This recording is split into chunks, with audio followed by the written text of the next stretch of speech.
of Plymouth Plantation by William Bradford. Born in England in 1590, William Bradford became involved in a Protestant Reformation while still a boy.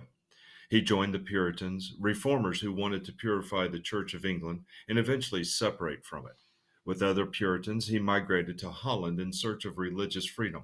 He helped organize the journey on the Mayflower in 1620 that brought about 100 people, half of them his fellow pilgrims to the New World. His history of Plymouth Plantation from 1620 to 1647 describes this journey and provides a glimpse of the settlers' life in what became the New World. Chapter 9 of their voyage and how they passed the sea and their safe arrival at Cape Cod. September 6th. The troubles being blown over, and now all being compact together in one ship, they put to sea again with a prosperous wind, which continued divers days together, which was some encouragement unto them. Yet, according to the usual manner, many were afflicted with seasickness, and I may not omit here a special work of God's providence. There was a proud and very profane young man, one of the seamen, of a lusty, able body, which made him the more haughty. He would always be condemning the poor people in their sickness, and cursing them daily with grievous execrations, and did not let them to tell them that he hoped to help to cast half of them overboard before they came to their journey's end, and to make merry with that what they had, and if he were by any gently reproved, he would curse and swear them most bitterly. But it pleased God, before they came half seas over, to smite this young man with a grievous disease, of which he died in a desperate manner, and so was himself the first that was thrown overboard. Thus his curses light on his own head, and it was an astonishment to all his fellows, for they noted it to be just the hand of God upon him. Now let's stop and answer a couple of questions. Question 1. What did the pilgrims do with the bodies of those who died on the voyage? Question 2. What is the main idea of Bradford's story about the profane young man, and what happened to the young man? Well, question 1, there's a quote from the text that says, "He cast half of them overboard. He died in a desperate manner, and so was himself the first that was thrown overboard." And if you have not figured it out by now, this is referring to the profane young man. The profane young man would also curse and swear most bitterly, but it pleased God, before they came half seas over, to smite this young man with a grievous disease, of which he died in a desperate manner, and was so himself the first that was thrown overboard. So the answer to this question was the young man was rude. He was not godlike. He was cussing and swearing. He thought he was better than everybody else, and as a result, he was the first one that they threw overboard, because he died. The lesson that Bradford is trying to share with this passage is that we should show love and mercy, don't curse and swear, and watch for the wrath of God. And ultimately, the answer to question number 1 was that the dead bodies were thrown overboard. Their safe arrival at Cape Cod. But to omit other things, that I may be brief, after a long beating at sea, they fell with that land which is called Cape Cod, the which being made and certainly known to be it, they were not a little joyful. In other words, to omit other things, what Bradford means that he's going to make a long story short. Here's a question for you. What does not a little joyful mean?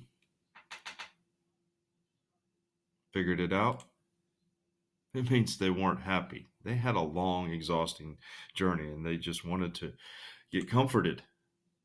Being thus arrived in a good harbor and brought safe to the land, they fell upon their knees and blessed the God of heaven, who had brought them over the vast and furious ocean, and delivered them from all the perils and miseries thereof, again to set their feet on the firm and stable earth, their proper element. But here I cannot stay and make a pause, and stand half amazed at this poor people's present condition, and so I think will the reader, too, when he well considers the same, being thus past the vast ocean, and a sea of troubles before their preparation, as may be remembered by that which went before. They had now no friends to welcome them, nor inns to entertain or refresh their weather-beaten bodies, no houses, or much less a town to repair to seek for succor. Now let's stop and answer another question. So list some things that Bradford considers succor. And succor means warm, comforting, helping.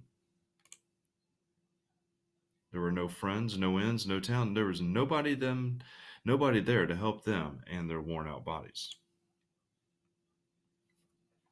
Now we need to pick out the allusion. It is recorded in Scripture as a mercy to the apostle and his shipwrecked company that the barbarians showed them no small kindness in refreshing them. But these savage barbarians, when they met with them, as after will appear, were readier to fill their sides full of arrows than otherwise.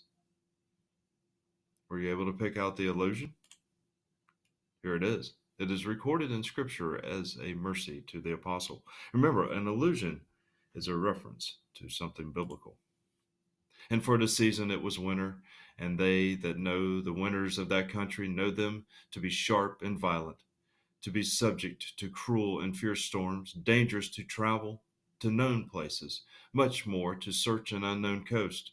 Besides, what could they see but a hideous and desolate wilderness, fall of wild beasts and wild men? What multitudes there might be of them that they knew not.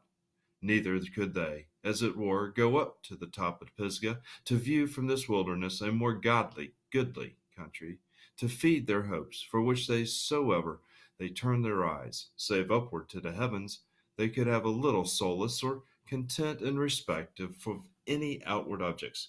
For summer being done, all things stand upon them with a weather-beaten face. And the whole country, full of woods and thickets, represented a wild and savage hue. If they looked behind them, there was the mighty ocean which they had passed, and was now as a main bar and gulf to separate them from all the civil parts of the world.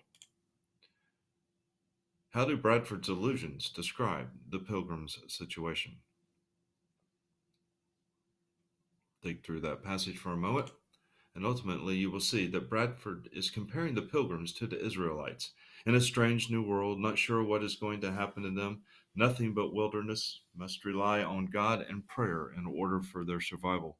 They really can't turn and go back. They have no way to get back back home to what was once home. And so they are on their own. Nothing but them and God and their Bible and their faith and beliefs and being Puritans. And that's the end of part one. Stay tuned for part two.